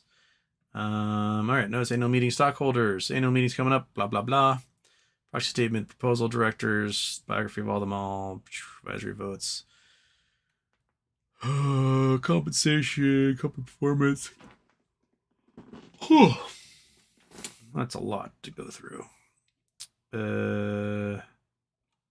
I don't have the brain power at the moment to go through all this. How to vote, whatever, broker, proxy statements, blah, blah, blah. Proxy materials, election of directors, voting for those guys, okay. Qualification experience, biography of those directors, meetings of the board, nominating governance, bliggity, blah. Equity ownership policy, executive owners, what they get. Basically, everyone's still making on stock.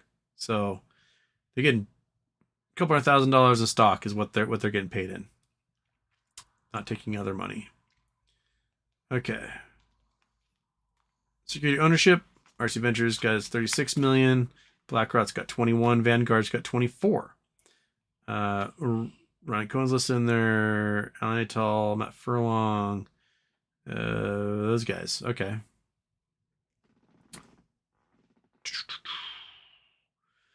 Compensation.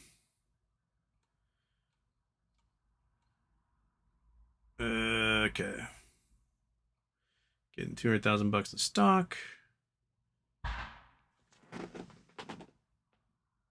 Someone's backfire out there, monkey? What was that? Somebody hit my trash can. I don't know. I have to go through this later. It's too long. The writing's too small. But yes, says 54. There it is. Marquez flying into SeaTac next week to visit some family. We'll be staying at McMiniman's Elk Lodge one night, another night on Lopez Island. Any recommendations for next Friday? To stay or things to do? Because Lopez is takes a while to get to and from Lopez Island. Because you got to take the Anacortes ferry, or if you're rich, you fly Kenmore Air. Which was the McMiniman's Elk Lodge? Is that the one in Tacoma? McMiniman's Elk. Yeah, Elk Temple. That's the one in Tacoma. My aunt stayed there. She enjoyed it a lot. She was like, I just want to do a little at-home vacation. So she went there and she loved it. The one in Bothell apparently is really cool. The old Bothell High School. It's got swimming pools and all sorts of things. I've not stayed at either of those. What else to do in Seattle? Well, hopefully the weather's nice and you can go to Rainier or just get up in the hills. Up in the hills is lovely and beautiful if the weather's good. Hike. Go to the mountains. Hike around. Do that. That's chief recommendation from Houston. We don't have that many bugs here. The hiking's great. And you'll see things where you go, whoa, that's amazing. So do that.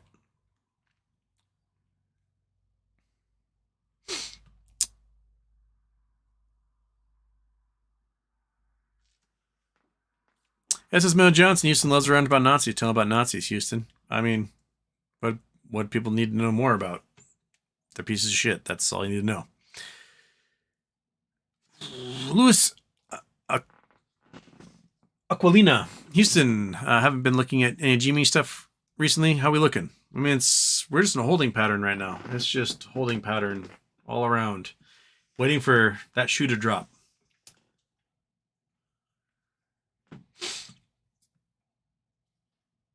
Bex, Houston's best rant. Mom needs a hip replacement and COVID is in the way. How's mom hip, by the way? Mom got a hip replacement. She's good. She's walking around. We're just trying to find her a dog. So if anybody has or knows about like a little grandma dog, probably something like a Shih Tzu that doesn't shed, let us know. She just wants an adult dog. She just wants to deal with Peppy. She just wants to be able to go walk dog, pick up trash around town. That's what she does. She walks around with her little pickup stick and she picks up all the litter all over town. And everyone knows her as the lady who picks up litter. And used to know her as the lady with the little dog who pick up litter. And her old dog, Babe, who was, Babe wasn't the best dog in the world, but he would find trash for her. They'd walk along, he'd find the trash and he'd point like a pointer at the trash until she picked it up. So he knew what she was up to. But yeah, if anyone knows a little small dog for an old lady who'd walk around, not like a German Shepherd or a pit bull or something that can yank her into the bushes and she'll dematerialize. Just a little guy that the old lady can control. We would gladly appreciate it.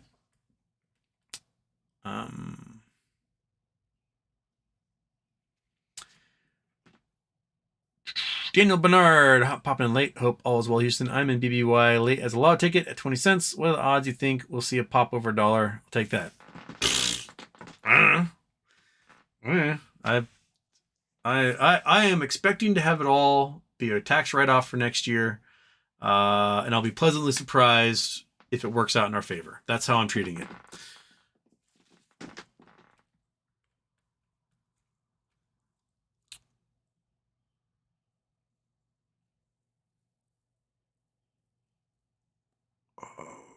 Bum, bum, bum.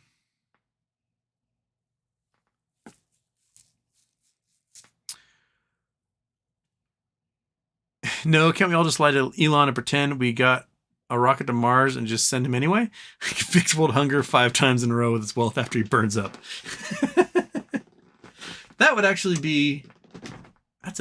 would be an amazing plot to kind of a satire movie. Kind of Don't Look Up style. Where you've got this really annoying billionaire who thinks he's so smart and awesome. And everyone in his company is like, oh my God, I can't stand this man. And they come up with a plot to put him on a rocket and blow him up into space so that we don't have to deal with him anymore. I'm liking your thinking.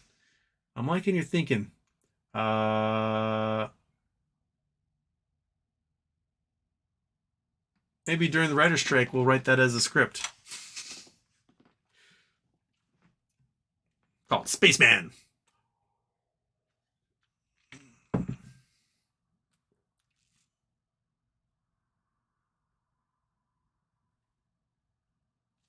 Martin Weiss, can you explain it to me like I'm 12 of what the Plummet Protection Team does, how they get their funding, and who they answer to? Thanks.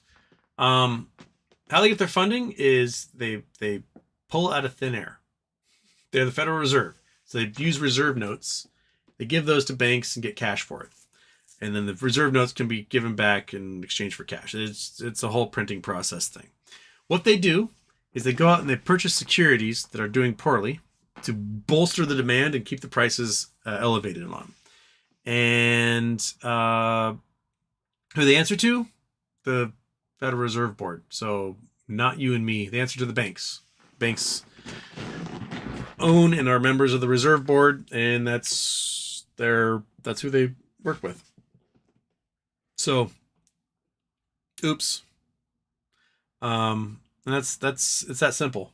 It's a way of creating wealth that shouldn't exist and dumping it out there into the public, which is raising inflation and causing all sorts of problems that we have now.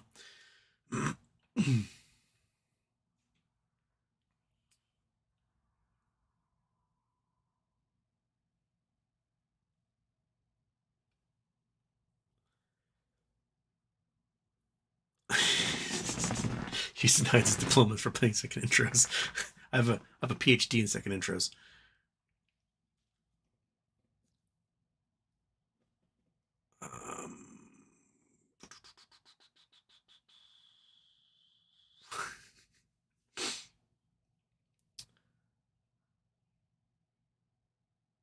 This is Miller Johnson. DeSantis is your next president. He ain't paying Disney. DeSantis is up shit creek without a paddle, man. He's made so many legal guffaws going into this. I'm surprised he ever went to law school. if he went to an Ivy League law school, and I'm pretty sure he had somebody else take his classes for him, because there's no way that man knows what he's doing, because he's getting just effed in the A at this point. Aaron Salentine, Houston. Do you agree bank collapse equals MOAS? So stonks crash with the market, have massive dip and then rip as banks are margin calling hedge funds for liquidity, forcing hedge funds to force close positions. It may be so far out of their hands at this point that it may be the prime brokers who have to do the margin calling at this point. But banks collapsing, and if those banks are prime brokers to anybody who's trading, those guys are all screwed.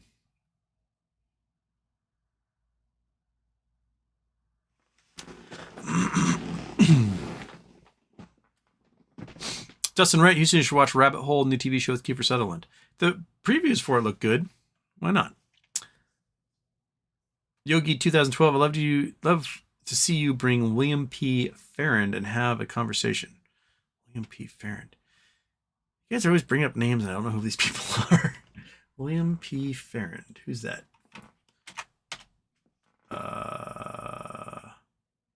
William P. Farrand. We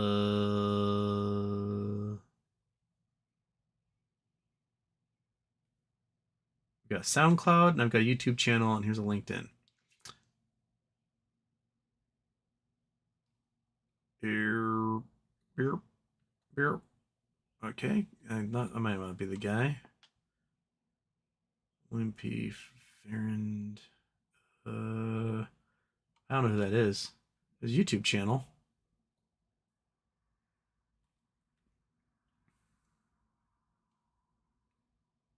Oh, this guy. Okay, I've seen his videos. I just didn't know his name. All right. If you guys don't know who it is, this guy talked a lot about GTI and MMTLP. Sure. I didn't know his name.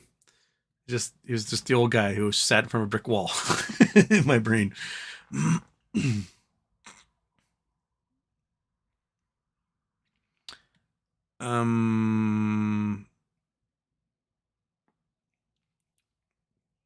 Corey Jones, PacWest puts printed big today, but which banks do you think are next to fall to pieces? From the sounds of it, all of them. PacWest, Metropolitan, crap, all the names are totally escaping me right now. But I think there's a good chance that a large number of regional banks will cease to exist here. I just don't think that it's happening much.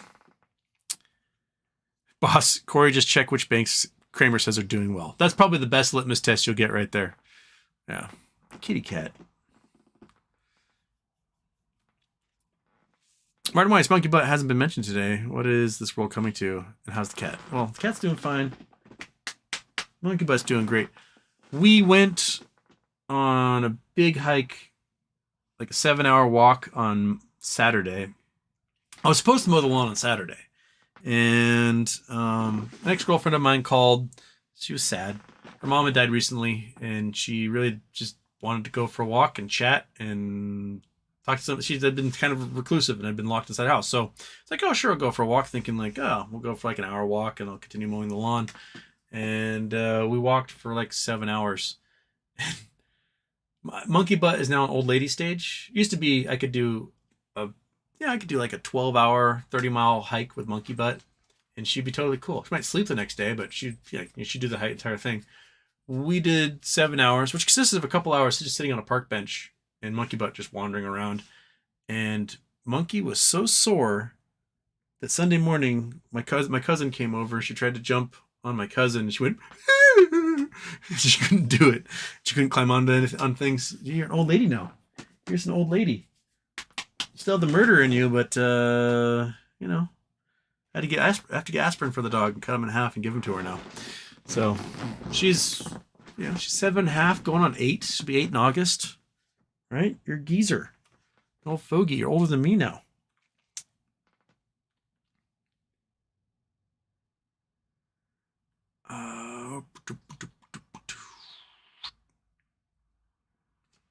BW Brand Houston, watch you play GeoGuessr last night. You were pretty damn good at it.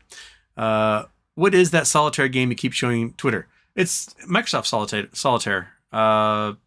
The one that you have on your computer. That's the one. They have it tournaments every day. They have a different tournament, and you get put into blocks of 100 or 1,000 or something. I'm good at GeoGuessr. I am really good at Solitaire. Chicks dig it. They're all over me for it. But yeah, that's the Solitaire game.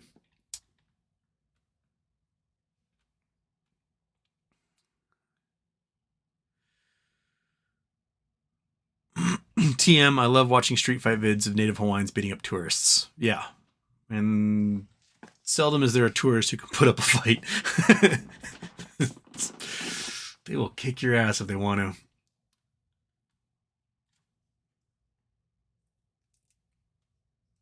Chad, almost Batman Clifford. Houston GME is the way, just in case you need reminding happy birthday. It is. But while we wait for GME, I'm like a cat. I need like string to play with or something. And so I mess with other things. When I win, I buy more GME with it. And when I lose, I go, tax write-off.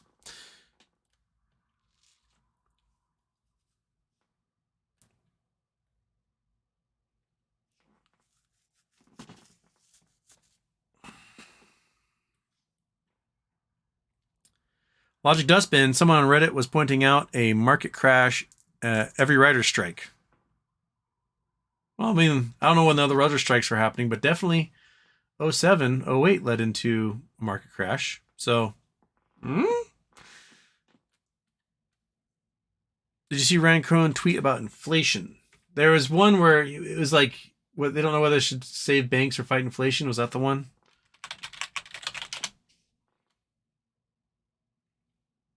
Ryan Cohen. Bring. Yeah, the Fed may have to choose between fighting inflation or bank contagion. Yeah. And that's oops.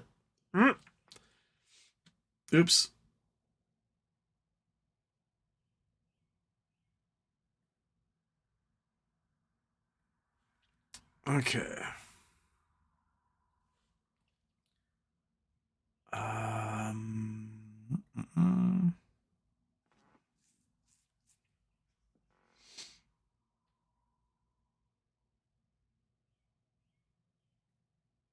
Okay.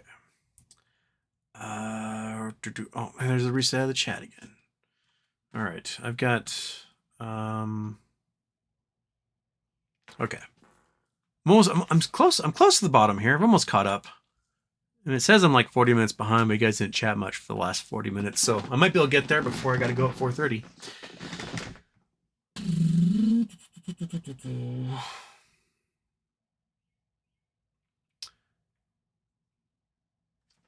Chris Alves, who's your favorite wrestler as a kid and why was it Macho Man? I did enjoy Macho Man Randy Savage. I wasn't much of a wrestling fan in general because in my brain I'm like, well, this is fake.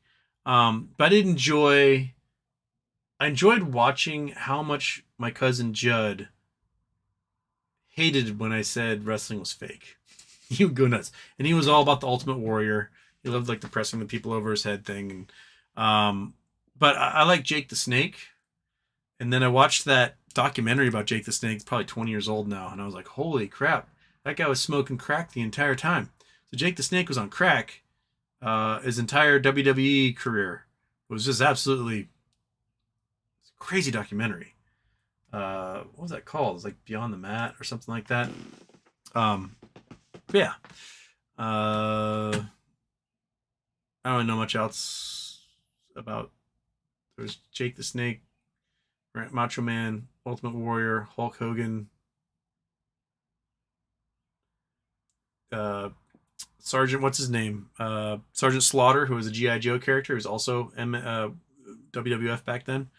There's a lot of really racist characters back then too. They look back and I'm like, wow, that was pretty racist.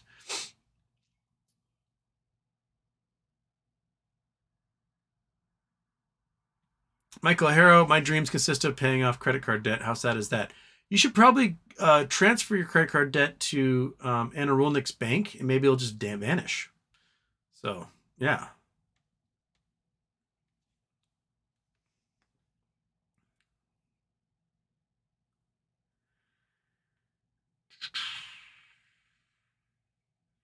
Kimbo, if the banks don't have any money to pay anyone, how the hell will our brokers? Makes me worry at times. That's when the federal government has to spool up the money printers, Kimbo.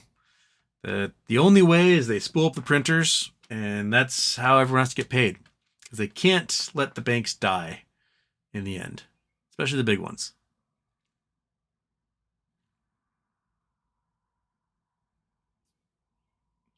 Martin Weiss, writer strike is on. They made signs, no contract, no content, and held up signs with slogans like pencils down and spoiler alert, we will win. Good. RVing happens. Debt ceiling, so stupid. It's all a tool for either party to take their ball and go home. It should be abolished. Yes. Abolish the debt ceiling. When you pass a budget, it just automatically renews. That's what it should be. Javier, Houston. What do you think of investing in UVXY? There's no MOAS, but a market crash. It might spike like it did in March 2020. It's inverse. So when the pledge protection team finally gives up and everything has to come crashing down and reset, it will go bonkers. To what level? Not a clue. Because there's been a lot of decay over time because there's a lot of fees that pay out, so it naturally decays to nothingness eventually. But when inverse happens, it rockets like nobody's business, and then will decay all over again. And it's like $3 right now. So how much is an option on it? I forgot to look at that part when I was looking. If I wanted to do an options, let's see here. We'll do for January next year. Okay. So a $3 call, which is in the money, is $1.79. How much until I get to a penny? 19. Okay, if I go all the way up, so I can get $13 at $55. So that means you can get what, 7 or 8 of them for $100. And if it spikes to $500 like it did in 2020, that's 50 grand for each one of those. So that's not too bad.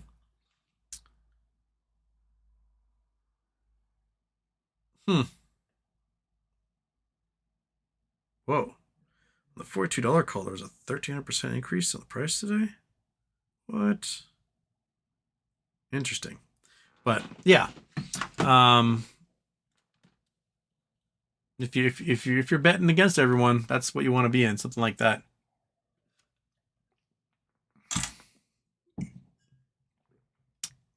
Okay. Martin Weiss, have a look at Global CTX Mosaic of Mars. Google Earth, but for Mars. Oh, no, that's really cool. It is. You can fly around the Martian planet in 3D relief. I dig it. Dillman's Wharf, Houston. Great to see another show. Any updates on Acme? I know you may have already touched on this. No, not any updates at the moment. Just that the New York judge may compel FINRA to show the blue sheets. They have ordered FINRA to appear and explain themselves, which is a good sign. Troy Johnson, what do you think the potential is for GME if a MOAS does happen? How much per share? Just stumbled onto your channel. I'm enjoying your content. At this point, Infinity, if they are being forced to close their positions and we don't have to sell, you name your price. So if you've got GameStop in your quiver, you're fine. Yeah. Chadism Houston, this is the beginning of the Great Reset. I don't know, maybe. Or just another financial crash. Hold on to your assets. CW, I'm a happy subscriber. Been here since number 7. Keep up the great work, Houston. Well, thank you. Sven Saxony, Ryan Cohen, still interested in BBY. Look. And then there's a colon, and then I don't see another comment from you. Whisper. Why the F would anyone AMC GME vote for DeSantis, Kenny's boy? Do you have intentionally devaluing your own investment? Or do you like intentionally devaluing your own investment? I know conservatives love shooting themselves in the foot, but holy F. Yeah, I mean, that's my point is that Ron DeSantis is the golden child of Ken Griffin. And even Ken Griffin is like, ugh, this guy and his social things are really hurting me. But yeah, if you're voting for Ron DeSantis, you're voting for Ken Griffin. If you were a GME investor, why on earth would you do that? Other than you like hate speech and hurting people that are already maligned minorities. So yeah, don't do that.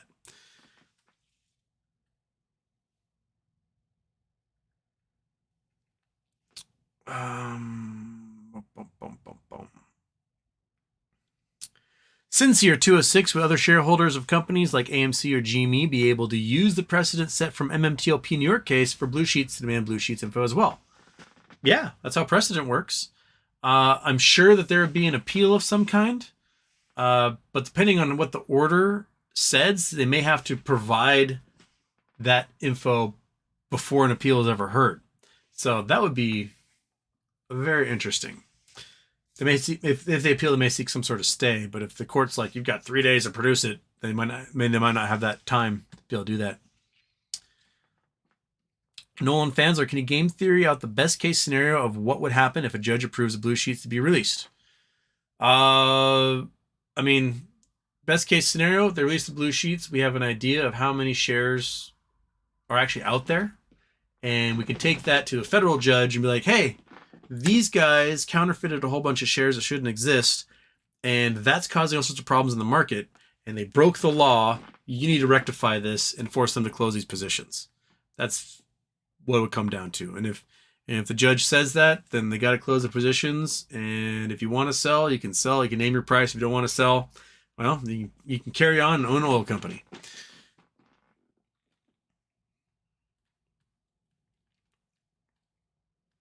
Michael Harrow, GTII dividend has shown up in my Fidelity account as a contra QSIP.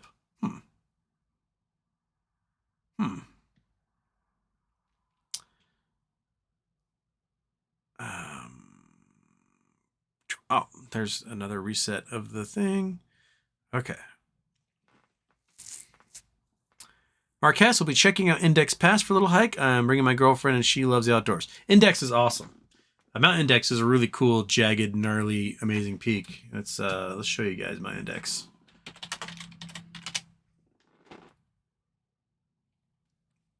It's this beast. It's covered. It's got some serious snow on it at the moment. In the summertime, it's not covered. It's a beautiful hike. Go up the Skokomish River. It's big, gnarly. Some climbing routes for it. The town of Index is kind of cool and mountainy. If the Northwest could produce a rail system like that of Switzerland, we could have some really, really, really cool communities that be served by rail, passenger rail. And it'd just be beautiful. Like if we go, click on, where are you? Click on that. We're going to leave Hawaii though, because we got to go back to the Northwest. Go back to the Northwest and the mountain ranges up here.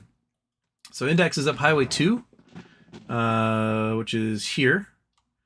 In Switzerland, every single solitary tiny little community, a train goes up the rivers, up all the valleys. So there's trains everywhere. And if you want to go to Index, you can hop on the train and go to like Stevens Pass and go skiing up here, or head on over to, through everything, get to Wenatchee. You could just take these little trains everywhere, and it's so wonderful. And you can sit and you can look at the most amazing mountain ranges, and I don't know, it would just be, I just would love to have passenger rail just everywhere, because the mountains here are just as beautiful as the Swiss Alps. They're gorgeous. And the mountain passes, some of them are absolutely just incredible, and I would love to be able to get a rail pass and just visit these places and not have to worry about driving. I can appreciate the geology and look at everything, but we don't do that here. We just, if there's a road, there's a road. If there's no road, man, fuck it. We'll never get there. I don't know. I just would love if we made our mountains more accessible to beauty and people appreciating it. Okay. Martin Weiss, GME had its second lowest volume ever today. Interesting. Walker Rat 64,000 Bed Bath & Beyond. Is that what you have? That's crazy. Absolutely nuts. Walker Rat's RC listed as interested buyer. Was he officially? Martin Weiss, 14F GameStop invites shareholders to attend virtual annual meeting June 15th. Word.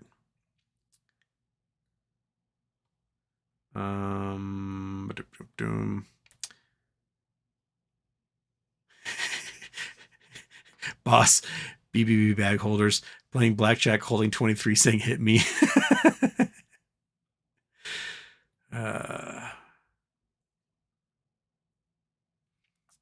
Or Stefan is right. Eventually, the rhythm is going to get you. Iron Sheik. Oh yeah, Iron Sheik. I remember Iron Sheik. That was the Iraqi dude, right? That we like created during the first Gulf War for WWF. Anthony Fonterra puts on KRE. Which one's KRE? Bing, bing, bing, bong. Well, it's regional banking ETF. Oh yeah, it's not doing well. Wow. Okay, so it's halved. Yep, it's halved from where it was in February. Spike a peak of 64 in February, and it's now down at 38, so almost halved.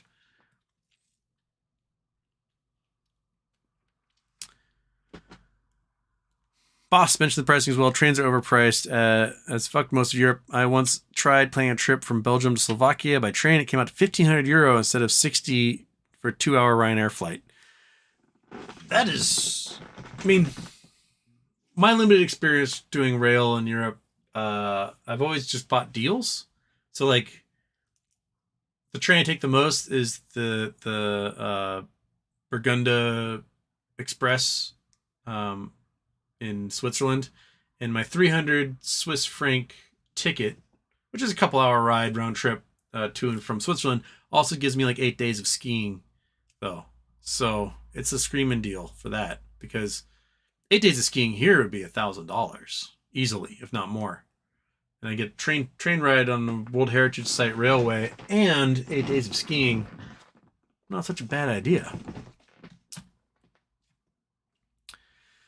Chicago Transit Mode Minority, on subject of trains, have you ridden Rocky Mountaineer? No, I have not ridden the Rocky Mountaineer.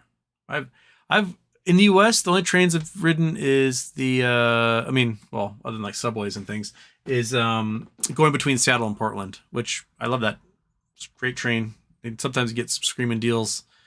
You can do like $40 to $80 round trip, which is way cheaper than gasoline would cost me, and takes the same amount of time. Like, you know, I buy shitbox cars, and sometimes cars appear in Portland. I'll hop on the train, go to Portland, pick up the car, drive it home.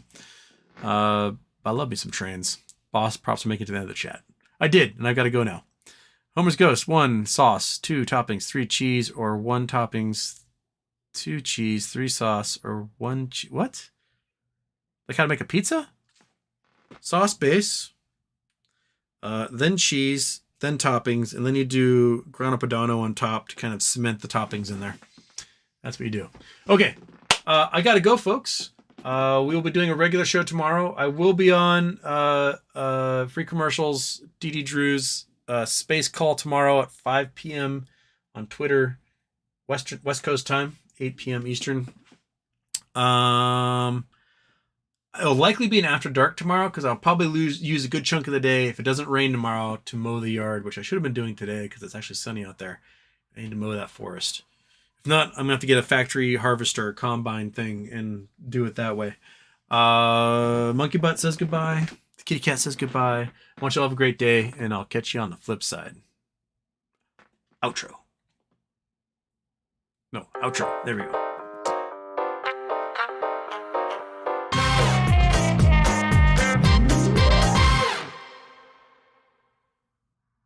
For Bo.